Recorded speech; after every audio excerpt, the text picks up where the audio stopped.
Señor les bendiga. A los que están conectados en todo Colombia, en cada parte del mundo, un abrazo a la distancia. Y vamos a ir a la palabra de Dios, al libro de Hechos, capítulo 27, versículo 27. Al pastor Cristian, nuestro líder nacional de jóvenes que ha estado presidiendo este servicio, le honro. Pastor también Carlos Mina, amén, que nos dio un saludo ayer. Amén, honramos hombres como él y a todos mis compañeros. Amén, estoy queriendo transmitir un pensamiento. Realmente tengo una carga y creo que esta noche dormiré un poco más tranquilo. Amén. Hechos capítulo 27, versículo 27. Hechos capítulo 27, versículo 27 es la historia del viaje de Pablo de Jerusalén. Realmente fue de Cesarea a Italia o a Roma cuando él iba rumbo allá para poder compadecer ante el emperador y poder poder juzgar la causa o la situación del apóstol Pablo. Y hay algo allí, yo sé que todos hemos predicado este pasaje, yo también lo he predicado, pero en oración y pidiendo al Señor una palabra para esta convención. El día martes en la mañana, Dios me habló a mi corazón y quiero transmitirle con todo mi corazón. Versículo 27, si ya está listo. Hechos 27, 27 dice la Biblia, en el nombre de Jesús. Una noche, cuando al cabo de 2 semanas de viaje nos encontrábamos en el mar Adriático, llevados de un lado a otro por el viento. Quiero que grabe ese detalle. Estaban en el mar Adriático, llevados, otra versión dice, empujados por el viento. A eso de la medianoche los marineros se dieron cuenta de que estábamos llegando a tierra. Los marineros se dieron cuenta que estaban llegando a tierra. Midieron la profundidad del agua y era 37 metros. Un poco más adelante la volvieron a medir y era 27 metros. Grábese ese detalle. Luego dice el verso 29 que echaron 4 anclas por la parte de atrás del barco. Ahora, cuando en el verso 28 dice que midieron la profundidad, estoy leyendo una versión un poco diferente a la suya. La Reina Valera dice que usaron o arrojaron la sonda al mar. La sonda era el instrumento que utilizaban para medir la profundidad del agua. Amén. Y luego en el verso 29 dice que echaron las 4 anclas por la parte de atrás del barco mientras pedían a Dios que amaneciera. Pero los marineros pensaron en escapar del barco. Mire eso. Verso 30, los marineros pensaron escapar del barco, así de que comenzaron a bajar el bote salvavidas. Verso 31, Pablo se dio cuenta, avisó al capitán, a los soldados y le dijo, deben de quedarse en el barco. Verso 32, los soldados entonces cortaron las amarras del bote salvavidas y lo dejaron caer al agua. Versículo 33 es el punto del mensaje para esta tarde. Dice, de madrugada, Pablo les recomendó a todos que comieran algo. Les dijo, ya hace 2 semanas que por esperar a ver qué pasa, ustedes no han comido nada. Les ruego que coman algo. Esto es necesario, dijo Pablo, si quieren sobrevivir. Y luego el verso 35, al decir esto, Pablo tomó en sus manos un pan y dio gracias a Dios delante de todos, lo partió y comenzó a comer. Luego todos se animaron y comieron también. Eran en el barco 276 personas en total. Quiero que grabe ese detalle. Fue Pablo el que le dijo, bueno, si ustedes quieren sobrevivir, o otra versión dice, si ustedes quieren salir de esta situación, en otras palabras, si ustedes quieren lograr atravesar esta situación que están pasando, si se quieren salvar, ustedes necesitan comer. Ustedes necesitan comer. Y nadie quería hacerlo. Pablo levantó el pan, dio gracias a Dios, lo partió, les dio de comer y sabemos el resto de la historia. Con la ayuda de Dios quiero predicarles a ustedes en los próximos minutos bajo este tema: es tiempo de comer. Es tiempo de comer. Ayúdeme con una oración. Señor, gracias. Hemos escuchado tanta palabra en esta convención y me siento honrado y a la vez con una carga, Señor, que quiero transmitir hoy con todo mi corazón. Dios mío, ayúdame para que el oído de alguien allá a la distancia, Señor, en cualquier parte de este mundo pueda abrirse, Señor, y sean sensibles a oír tu voz. Ayúdame, Señor. Sé que tu unción está sobre mí y da claridad, Señor, que pueda disertar tu palabra con poder, autoridad y excelencia en el nombre de Jesús, y que tu palabra llegue y encuentre lugar en nosotros en el nombre de Jesucristo. Amén. Amén. Pueden sentarse allí donde están en su lugar. Amén. Y este es el tema para hoy. Es tiempo de comer. Conoció una corneja, un palomar donde donde habitaban unos pichones muy bien alimentados, y queriendo disfrutar de esa buena comida, blanqueó sus plumas y se unió a ellos. Mientras la corneja estuvo en silencio, los pichones del palomar creyeron que ella era uno más como ellos.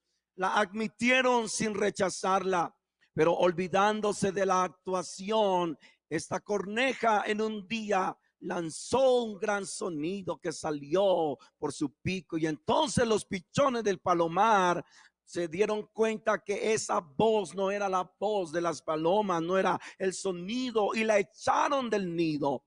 Y la historia dice que la corneja, viendo que se le escapaba la comida del palomar, volvió a buscar a sus compañeras, a su familia. Mas por haber perdido su color de plumas original, las otras cornejas tampoco la recibieron en su sociedad, de manera que por haber querido disfrutar de dos comidas a la misma vez, se quedó sin ninguna. Tuvo hambre, murió y vivió lejos de la sociedad, lejos de su familia. La pregunta en esta tarde es: ¿cómo será nuestro final? Tu final y mi final. Y para esto quiero introducirlos al mensaje y decirles que la travesía por el mar de este mundo no es fácil, y en ocasiones habrán tormentas que nos van a sorprender y nos van a llevar a navegar sin un rumbo fijo. Hay momentos en los que aparentemente se va a perder la esperanza, y el hombre puede entrar en un estado de depresión, de estrés, de angustia, de soledad. A veces el hombre se ve perdido en el mundo, y esto es posible porque la respuesta la encontramos en el libro de Hechos, que nos narra el evento, un evento en la vida del apóstol Pablo, donde todo lo que ocurre en el capítulo 27 es complicado. La vida de él está en peligro y de todos los que le están acompañando.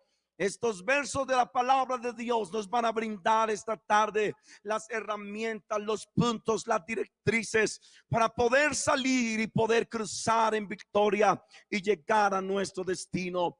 Pablo estaba preso en Jerusalén, fue posteriormente llevado a Cesarea. Amén. Y luego de esto de que había sido acusado por los religiosos judíos, fue enviado a Italia a petición de él para enfrentar juicio ante el emperador por ser ciudadano romano.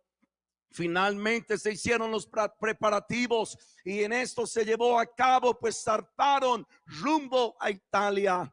Cuando salieron del puerto de Sidón, dice la Biblia que encontraron fuertes vientos de repente que hacían difícilmente al barco mantenerse en curso. Esos vientos luego se tornaron en vientos suaves y favorables, hasta que finalmente, cerca de la costa de Creta, el clima cambió abruptamente y un viento huracanado llamado Euroclidón sopló sobre la isla y los empujó a mar abierto. Los marineros no pudieron girar el barco para hacerle frente al viento y se dieron por vencidos, y la Biblia nos dice que se dejaron llevar por la tormenta.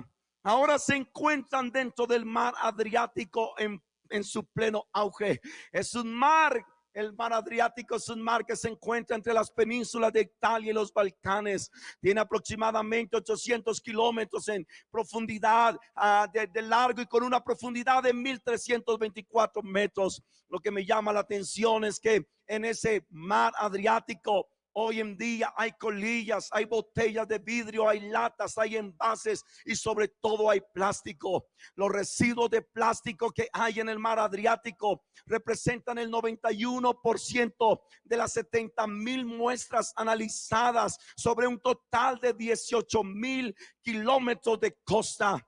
En otras palabras, hay mucho plástico, hay basura, hay botellas, hay vidrio, hay microplásticos que cada vez son más pequeños y complicados de eliminar.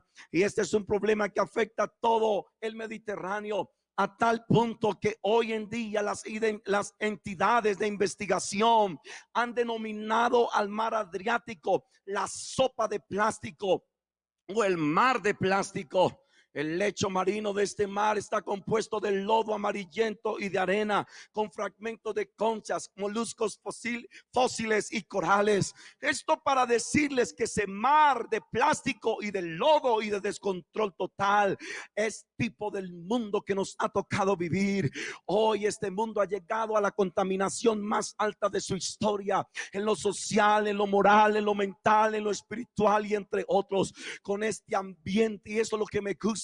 El mundo está lleno de basura, está lleno de droga, está lleno, aleluya, de vidas descontroladas. Hoy en día el pecado se ha vuelto común, pero en medio de este ambiente, de este mundo de plástico y de lodo, hay una iglesia, amén, que está navegando a su destino. Hay una iglesia que no está contaminándose con el mundo, y yo alabo a Dios por eso, porque el mundo está podrido, el mundo está descompuesto. No hay donde poner una basura más espiritualmente hablando. Está llegando la ira, está llegando el pecado al trono de Dios, como en los días de Noé y de Lot. Pero en medio de esto, en Colombia, en el norte y en el sur, en el oriente y en el occidente, y en cada parte de este mundo, hay una iglesia que navega por encima del pecado. Hay una iglesia que sigue de pie. Hay una iglesia que nadie la ha podido parar desde que arrancó, aleluya, este peregrinaje en el día de Pentecostés, y nadie la va a detener hasta el día en que llegue al puerto final. Bendito sea el nombre del Señor Jesucristo. Ahora la historia que relata Hechos capítulo 27 nos habla de vientos que cada vez se hacían más fuertes. Para este momento ha concluido el otoño y están enfrentando el comienzo del invierno a mar abierto. Hay varios tipos de vientos en el mar Adriático. Pude encontrar que hay 7 vientos: el Bura, el Mistral, un viento llamado Tramontana, Levante, Ostro, Libesio. 7 tipos de viento, pero el más peligroso de ellos se llama el viento Bura. Ese viento sopla en ráfagas y por lo tanto puede ser muy grave, porque él ataca de manera inesperada. Y cuando dicen que cuando los marineros, cuando los hombres que van en estas embarcaciones se dan cuenta que apareció el viento Bura, ellos hacen todo lo posible para llegar al puerto más cercano. Amén. El Bura tiene una dinámica nocturna y diurna estable, pero sopla con mayor fuerza desde el atardecer hasta la mañana. Grábese eso. El viento Bura sopla con la mayor fuerza posible desde el atardecer hasta la mañana. Este viento Bura primero ataca la proa, luego el costado del barco y finalmente la parte de atrás, con vientos con ráfagas hasta de 250 kilómetros. Por eso conocen al Bura entre los 7 vientos como el viento más violento y peligroso, que se levanta exclusivamente en temporadas de invierno. El Bura es el más rabioso, es el más peligroso de toda la costa oriental del Adriático. Se desata de repente y agarra fuerza. Siempre sopla a ranchas y amplio abanico de direcciones. Amén. Mirando detenidamente la palabra de Dios y estudiando estos días, puedo concluir sin temor a equivocarme que el viento que está atacando en el capítulo 27 la embarcación de Pablo es ese viento llamado Bura, el viento del invierno. El viento que es violento y peligroso. Y Jesús nos dijo, aleluya, que teníamos que orar porque para que nuestra salida de este mundo no fuera en invierno. Yo sé que no es fácil decirlo. Ahorita se quieren escuchar mensajes de fe y de esperanza, y yo también los he predicado por las redes a la iglesia, pero yo sé que no nos es fácil asimilar. Pero son los vientos fuertes y la tempestad los que nos están empujando a nuestro destino. Estos vientos no son para destruir la iglesia. Estos vientos no son para hacer que la iglesia retroceda. O lo que el diablo manda para mal, Dios lo convierte para bien. Y yo estoy para declarar que todo lo que hoy sucede en el mundo nos está lanzando un mensaje contundente, y es que ha comenzado el invierno. Ha comenzado a soplar el viento más fuerte que Satanás haya podido desatar contra la iglesia. Pero hay poder en el nombre del Señor Jesucristo, porque más poderoso es el que está con nosotros. Que se pare el diablo, que rujan los vientos, que haga lo que quiera. La iglesia sigue navegando, la iglesia sigue bautizando. Es más, se han bautizado más en tiempos de tormenta que en tiempos de paz y de tranquilidad. Y sigue soplando, que vamos a seguir creciendo, vamos a seguir viendo el avivamiento que ha sido profetizado por muchos años para esta tierra antes de su segunda venida. Era la 14ª noche para llevarlos al texto, porque quiero correr para llegar al punto. Habían pasado 14 días de tormenta, y el número 14 en la Biblia es número de doble perfección. Y yo sé que esperamos muchas veces que Dios nos rescate en el día 7. Oh Señor, ya llegué, ya pasé la prueba, ya logré el número 7, pero a veces Dios nos va a hacer esperar otros 7 días. A veces Dios nos va a llevar al día 14, pero fue en la medianoche del día 14. Y yo no sé si usted recuerda que en la parábola de las 10 vírgenes, la Biblia dice que fue a la medianoche que se oyó un clamor: aquí viene el esposo, salid a recibirle. Fue a la medianoche en el capítulo 27. Todos iban asustados. Pasó el día 10, 11, 12, 13, el viento atacando, el barco moviéndose, todo el mundo asustado. Pero en la medianoche del día 14, un marinero comenzó a decir: oh, presiento que estamos llegando a tierra firme. Algo cambió la historia, gloria a Dios.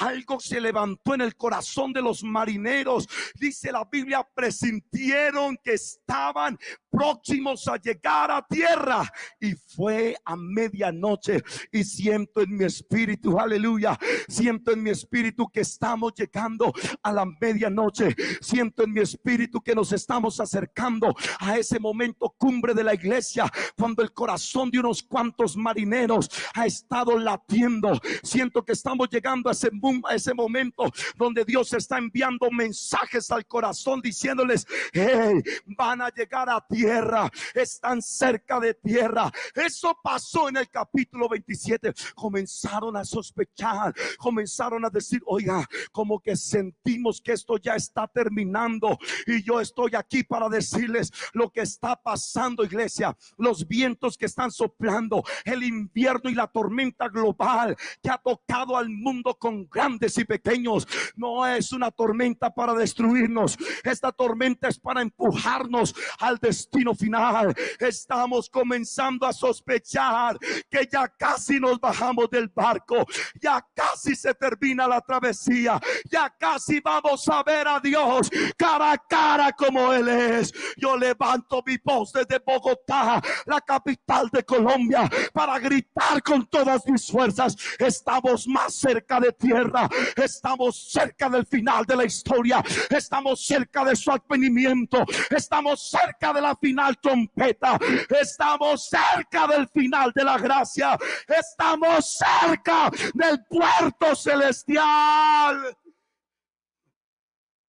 Tiene que haber un marinero en casa, un pentecostal de esos locos, que levante la voz en medio de esta convención virtual y comience a gritar: proximidad de tierra, proximidad de tierra, proximidad de tierra.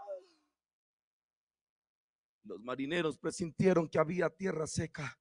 Y la Biblia dice en el verso 28 que arrojaron una cuerda con una pesa.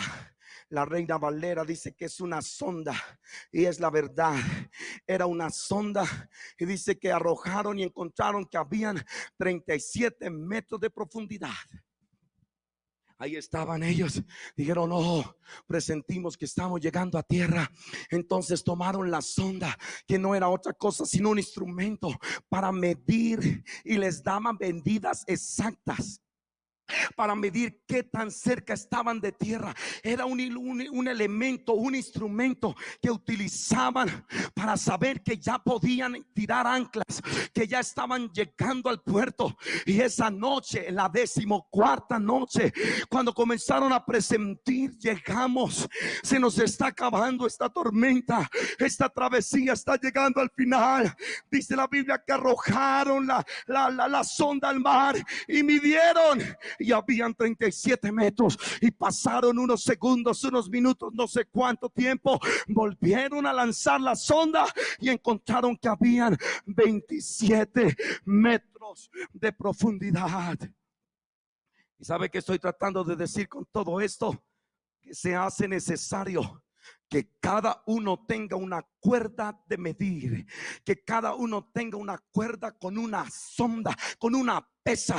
Amén. Que cada uno tenga su propia sonda espiritual, y que nos demos cuenta, no que otros nos digan, no que otros nos cuenten, que tú mismo arrojes la sonda al agua. Porque la sonda en aquellos tiempos daba medidas exactas.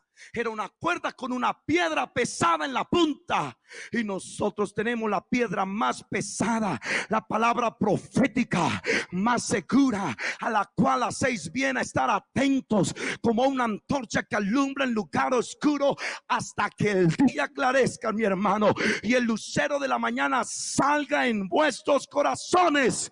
Yo le digo gracias a Dios que no se nos ha perdido ni la onda ni la sonda. Aleluya. No se nos ha perdido la palabra de Dios. Amén. Usted puede escuchar hoy en día muchas cosas. Hay palabreros, hay gente distorsionando la palabra, pero la palabra no miente. Esta sonda no falla. Esta sonda arroja medidas exactas y medidas verdaderas. Es más, se va a secar la hierba y la flor se va a caer, mas la palabra de Dios permanece para siempre. Usted no le crea a nadie si no quiere. Si usted quiere, es decir, haga oído sordo a todo menos a la palabra de Dios. Es hora de usar la sonda. Yo estoy llamando a alguien a tirar la cuerda. Tire la cuerda y se va a dar cuenta que estamos cerca de tierra. Porque el día y la hora nadie la sabe, pero hay señales que el Señor dejó establecidas. La sonda tiene marcada en la cuerda, hay nudos proféticos, hay señales que están escritas en la palabra de Dios. Dios dejó medidas de su venida, y si las entendiéramos, vamos a saber que estamos más cerca de la Jerusalén celestial y de nuestro puerto sagrado.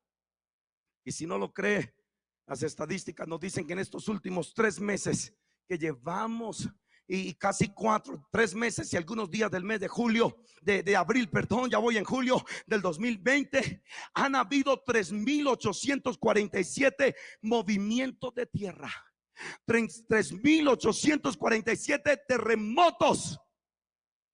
Entre la escala de 7.0 y 7.9 han habido 3. Entre 6.0 y 6.9, 27. Entre 5.0 y 5.9, 601. Y entre 4.0 y 4.9 han habido 2,989 movimientos de tierra. Y si eso no le dice nada, entre el 5 y el 10 de abril han habido 100 movimientos de tierra. 16 tormentas están pronosticadas, incluidos 8 huracanes para este año 2020, donde según los expertos vienen con velocidades, con vientos de 178 kilómetros por hora. Y algunos de ellos van a entrar en categoría 3 y van a pasar a categoría 5. Y si no cree eso, también puede mirar que el voraz impacto de la sequía combinado con persistentes conflictos bélicos, amén, hará que el 2020 sea del 2020 el año más difícil de hambre en la tierra, porque va a tocar 15 zonas del mundo: África, Afganistán, Arabia, Irak, Haití y Bolivia. Y esto no son ideas mías, esto fue publicado por el Programa Mundial de Alimentos, con sus siglas PMA, de las Naciones Unidas. Ellos dijeron: hay puntos críticos del hambre y se necesitan 10,000 millones de dólares para poder lanzar operaciones en 80 países que puedan hacer que la gente no muera de hambre. Y si usted cree que estoy inventando, mire la sonda. La sonda tiene nudos proféticos. La palabra de Dios no se ha equivocado en decirnos, aleluya, que Él pronto va a aparecer. Cuando oigas de guerras y rumores de guerras, cuando escuches que hay terremotos en diferentes lugares, cuando escuches que el hambre ha abundado y que la maldad está multiplicada, esas son señales que están lanzando la sonda, diciéndole a la iglesia: proximidad de tierra, proximidad de tierra. Yo quiero decirles que cada semana y cada día nos acercamos al puerto. Este barco no se ha detenido y nuestro pastor presidente nos está invitando a hacer la última milla con toda, a pasar, aleluya, la línea, a rebosar la historia. Lo que escuchamos del pastor Carlos: el que pasa, el que recoge, va a alcanzar al que siembra, porque ya el hombre estuvo en la cruz del medio, ya el hombre derrotó a Goliat y lo tumbó a principados y potestades. Y yo quiero que a través de este mensaje el corazón de unos cuantos marineros esta misma noche comiencen a tirar la cuerda con la pesa, comiencen a medir las profecías, comiencen a darse cuenta que estamos cerca de tierra, porque esa alegría cuando se dieron cuenta que eran 37 y luego 27, yo no está en la Biblia, pero allá en mi mente me imagino a los marineros diciendo: oh, gracias Dios mío, ya casi llegamos a tierra. ¿Qué tal si alguien allá en su casa comienza a gritar: ya casi llegamos a tierra, ya casi llegamos a tierra? No es tiempo de llorar, no es tiempo de bajar las velas del barco. No es hora de permitir que el miedo y el temor se apodere de los tripulantes de este barco llamado Iglesia del Nombre. No se asuste por el viento del invierno, porque el que construyó este barco no fue el que construyó el Titanic. El que construyó este barco dijo: las puertas del Hades no prevalecerán contra la iglesia. Arrojaron la sonda, arrojaron y midieron y se dieron cuenta que estaban cerca. Pero otra cosa que hicieron fue que lanzaron las anclas al agua.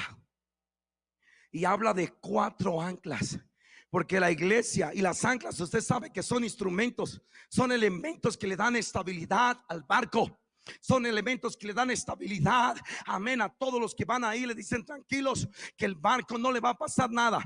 Y yo quiero decir que esta iglesia tiene 4 anclas. Tiene su nombre, tiene su espíritu, tiene su sangre y tiene su palabra. Es hora de ir preparando las anclas. Es hora de ir alistando las anclas, porque esas anclas nos van a dar estabilidad hasta que el barco termine la travesía. Este barco no se va a mover, el mundo se está moviendo, pero la Biblia dice: los que confían en Jehová son como el monte de Sión, que no se mueve, sino que permanece para siempre. Y aunque la tierra tiemble, tenemos que cantar. Yo levanto mi voz: estamos cerca de tierra.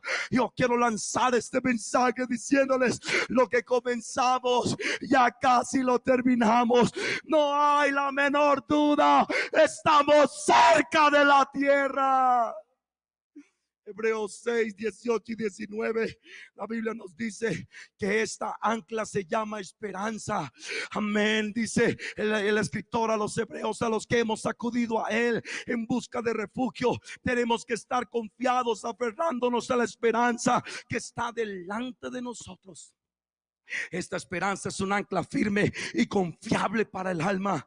En otras palabras, que aparte de esas 4 anclas, ser el nombre, ser su espíritu, ser su sangre, ser su palabra, amén, las 4 también representan la esperanza. Porque esta iglesia no ha perdido la esperanza. Yo quiero gritarle a alguien allá en el polo sur: hay esperanza para el sur. Yo quiero gritarle a alguien en el polo norte: hay esperanza para el norte. Yo quiero gritarle a alguien que esté en el occidente o en el oriente: hay esperanza. La esperanza no la ha perdido la iglesia. El ancla todavía va a bordo, porque un poquito y el que ha de venir vendrá y no tardará. Ahora permanece en la fe y la esperanza.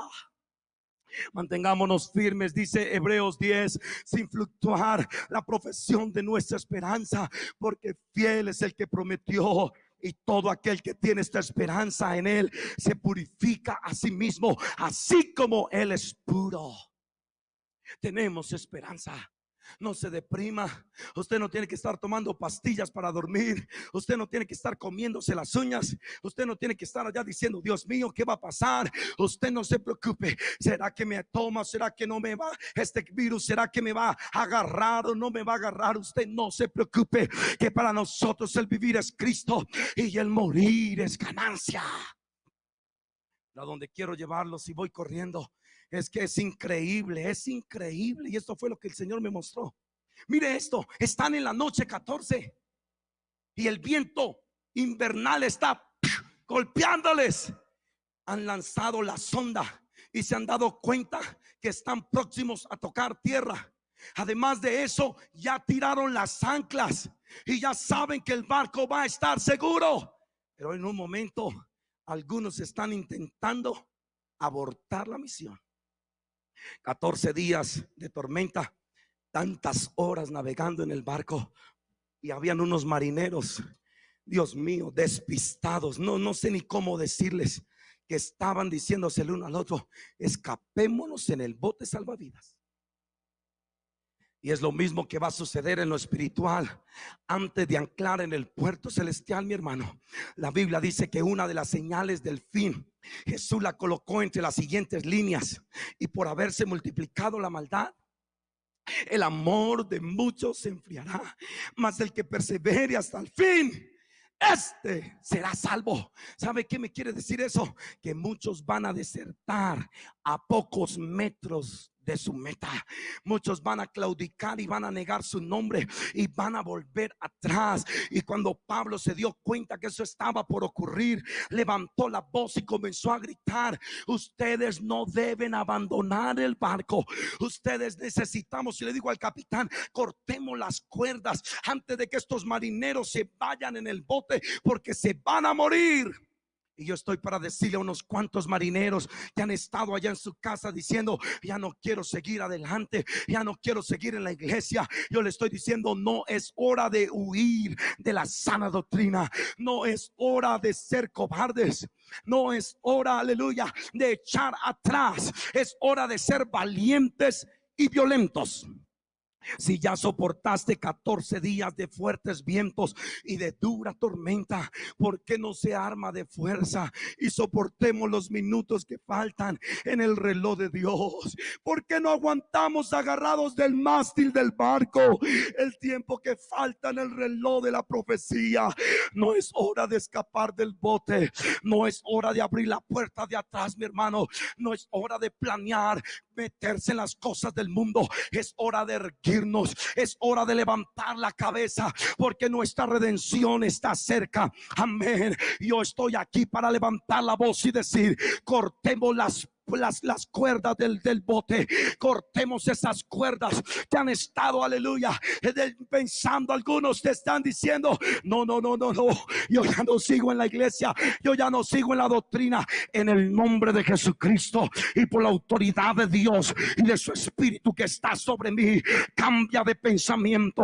Toma la tijera del Espíritu, toma la espada de la palabra, toma la despabiladera espiritual y comienza a cortar esas cuerdas y deja ir ese bote, deja que se pierda, porque no es hora de ir atrás, no es hora de renunciar al bote. El apóstol Pedro dijo: ¿a quién iremos si solamente tú tienes palabras de vida eterna?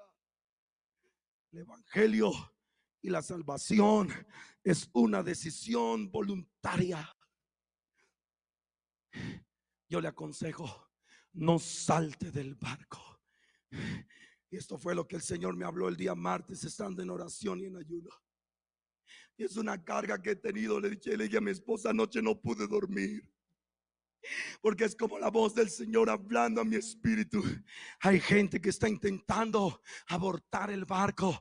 Hay gente que, a pesar de todo lo que ve y saber que estamos cerca de tierra y saber que las medidas proféticas son exactas, están pensando no volver a la iglesia, se están enfriando en su casa. Pero estoy aquí para decirles: vamos a cortar el bote de escape en el nombre de Jesucristo. Y la segunda aplicación espiritual que quiero darles es que necesitamos bajar las cuerdas con urgencia y dejar caer el bote salvavidas al mar de este mundo para ayudar a otros. Me pregunto si la iglesia en estos días de tormentas, en lugar de haber dejado el bote abajo para ayudar a algunos, hicieron lo que pasó con Pablo, porque según la historia, ellos levantaron el bote salvavidas cuando cruzaban por una isla. Cuando empezó la tormenta, amarraron el bote salvavidas, lo levantaron, lo izaron. Y yo me estoy preguntando, hermanos, si esta iglesia que decimos tener la verdad y la tenemos, me pregunto si han estado indiferentes ante la necesidad de este mundo. Me pregunto si sentimos la misma compasión que sintió Jesús al ver las multitudes desamparadas como ovejas sin pastor. Me pregunto, aleluya, si estamos haciendo el mismo error que cometió Pablo y la embarcación donde él iba. Pero yo estoy diciéndoles: dejemos caer el bote salvavidas, porque en el mar, en el plástico, en el mar de los desechos de este mundo, hay gente pidiendo entrar al barco. Hay gente clamando: ayúdenme a subir. Antes de que todo sea un caos, como que escucho las voces de las almas desesperadas gritando desde las profundidades del mar y levantando su mirada a la iglesia y diciéndole: déjenme caer el bote salvavidas, bajen el bote, por favor, necesitamos subir.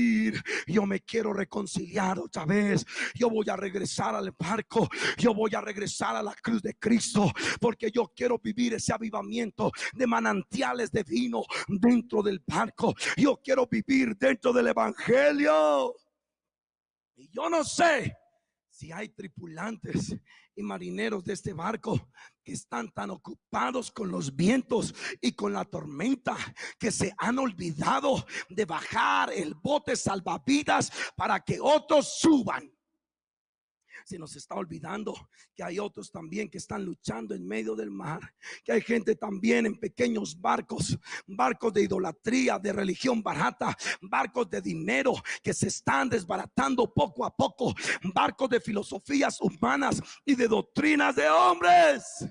Iglesia del Señor Jesucristo, inclina tu oído, mira hacia abajo, dése cuenta que hay voces desesperadas: ayúdenme, ayúdenme.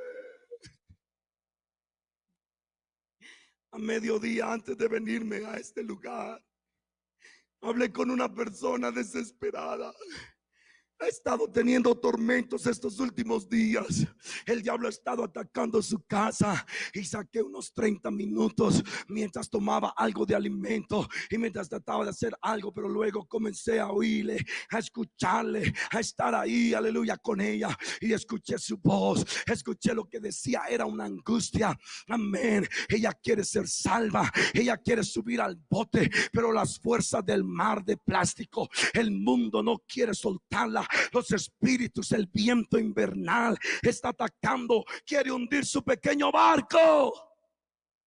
Pero cuando comencé a hablarle del Señor, sentí al otro lado del teléfono que esa mujer comenzó a llorar. Y comenzó a llorar. Y después de que terminé de orar, me dijo: pastor, me hacía falta esa oración. Me hacía falta que usted orara por mí. Gracias por esa oración. Tengo paz. Estoy esperando que esto pase porque voy a buscar una iglesia. No es de Bogotá y la vamos a conectar con una iglesia en la ciudad donde ella vive. ¿Sabe qué está significando? ¿Sabe qué me quiere decir eso? Que las almas quieren entrar al barco. Que tenemos que bajar el bote, que tenemos que lanzar el bote para que suba su esposo que todavía no está en el barco, para que suban sus hijos que todavía no están en el barco, para que suba su familia que todavía no está en el barco. Abra los ojos, iglesia, porque de lejos se ve tierra, pero abra sus oídos porque hay voces pidiendo un lugar en el barco del evangelio. Yo no sé si algunos marineros me van a ayudar a bajar el barco y vamos a oír en medio de esta pandemia mundial, COVID-19, esas almas que están gritando: ayúdenme, ayúdenme. Quiero subir al barco, quiero vivir para Dios, quiero ser salvo, ayúdenme. Y ese es el punto del mensaje para ir abriendo camino y terminar. El verso 23 dice que era de madrugada y Pablo les recomendó a todos que comieran algo. Les dijo: mire, ya llevamos 2 semanas, a ver qué pasa y nada cambia. Ustedes llevan 2 semanas en ayunas y si quieren sobrevivir, vamos a tener que comer algo. Y si ustedes se quieren salvar, vamos a tener que comer algo. Les aconsejo que tomen alimento. Mire este escenario. Los vientos están empujando la embarcación a la playa. Algunos, pensando desertar, tienen medidas exactas de que están cerca de tierra. El bote salvavidas ha sido cortado.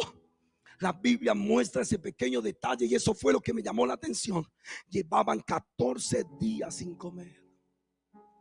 Desde que comenzó la tormenta, 14 días sin alimentarse. ¿Qué cree que le pasa a una persona cuando lleva 14 días sin comer? Las defensas están abajo, los ánimos están abajo, las manos están abajo. Y lo irónico es que tienen alimento a bordo, tienen comida dentro del barco. Y mi pregunta esta tarde para Colombia y el mundo no es si te estás conectando a las redes sociales para participar de oraciones, matutinos y cultos virtuales que está haciendo tu pastor. Mi pregunta central es: ¿cuándo fue el último día que personalmente comiste? ¿Cuándo fue la última vez? Porque podemos estar en el mismo barco y comiendo otro tipo de comida. Porque los muchachos en Babilonia fueron elegidos un gran grupo. Mientras unos comían la comida del rey y el vino del rey, otros decidieron comer legumbres y agua. Yo te estoy preguntando, ¿por cuándo fue la última vez? Porque si no comes, no vas a tener las fuerzas suficientes para soportar y resistir lo que falta, lo que se ve venir. No vas a poder llegar a tierra firme. No vas a tener la fuerza para mantenerse en el barco hasta el último minuto. ¿Cuándo fue la última vez que comiste personalmente? Ese alimento privado, ese alimento de la noche y del amanecer. ¿Cuándo fue la última vez que comimos oración con lágrimas? ¿Cuándo fue la última vez que comimos ayuno verdadero? Y Espíritu Santo hasta que quedamos ebrios. Porque de seguro que algunos en estos tiempos de vientos fuertes y tormentas, le aseguro que muchos en casa están débiles, preguntándole dónde está Dios. Algunos han estado en casa y han estado viendo noticias y no está mal, yo también las he visto. Están asombrados, están asustados, están perplejos. Pero ¿cuándo fue la última vez que tú mismo tomaste alimento y lo llevaste a la boca de tu alma? ¿Cuándo fue la última vez que levantaste el pan y diste gracias a Dios? Amén. Y nadie quería comer. Era el día 14 y nadie quería comer, pero ahí fue donde Pablo se levantó. Y yo quiero ser esa voz para Colombia y el mundo, porque Pablo comenzó a gritar: si estamos cerca de tierra, yo les aconsejo que comamos. Si se quieren salvar, si quieren su bienestar, si quieren que su familia sea salva, hay que hacer un alto en el camino y vamos a volver a probar el pan celestial y beber del agua del Espíritu. Vamos a tener que volver a la palabra, pero no esas lecturas rápidas. Vamos a tener que volver a devorarla con desespero. Vamos a tener que volver a la oración y pasar horas. Vamos a tener que volver al Espíritu Santo y hablar en lenguas. Porque si tú no comes, vas a desertar del barco. Si tú no comes, vas a abandonar el barco. Pero yo quiero decirle: Señor, ayúdenos. Juan el Bautista comía miel y langostas. Amén. Los jóvenes de Babilonia comieron legumbres y agua. Elías también tuvo que comer. Amén. En su peor momento, cuando dijo: Señor, mejor quítame la vida, apareció un ángel y le tocó y le dijo: no, Elías, levántate y come, porque todavía te queda camino. Cuando Israel iba a cruzar el río, y el pastor presidente nos habló de eso, que era el último obstáculo entre el desierto y la tierra prometida. Dice la Biblia que Josué mandó un mensaje diciendo: preparen comida, porque vamos a entrar a la tierra prometida. Preparen comida. Y es lo mismo que estoy levantando la voz en este culto de convención virtual. Les aconsejo a los que están en el barco y a los que vamos a subir al barco, que coman. Es tiempo de comer. No dejes que tu fe se debilite. Come. No dejes que tu confianza se baje. No dejes que tus fuerzas se vayan al piso. Come. No dejes que tu santidad se vaya al mundo. Come. No es hora de que la visión se nuble. Hay que comer. Hay que levantar la pasión. Hay que hacer que el corazón de esta iglesia lata fuerte hasta el último día. Es tiempo de comer. Es tiempo de comer. Y ruego a Dios, en medio de este caos mundial, se apodere una desesperación, pastor presidente. Yo estoy llorando para que Colombia tenga un avivamiento por el pan. Ruego a Dios que se produzca dentro del alma ese deseo donde nada del mundo nos atraiga. Que usted vea la comida de Babilonia y tenga repugnancia. Diga: esto no es lo que yo quiero. ¿Por qué no hace lo que hizo Pablo antes de, en los próximos minutos, antes de salir de esta transmisión? ¿Por qué no levantas el pan? ¿Por qué no le das gracias a Dios en medio de la tormenta? ¿Por qué no lo partes y comienzas a comer?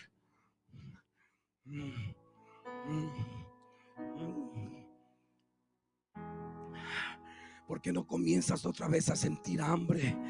Hambre por la presencia de Dios.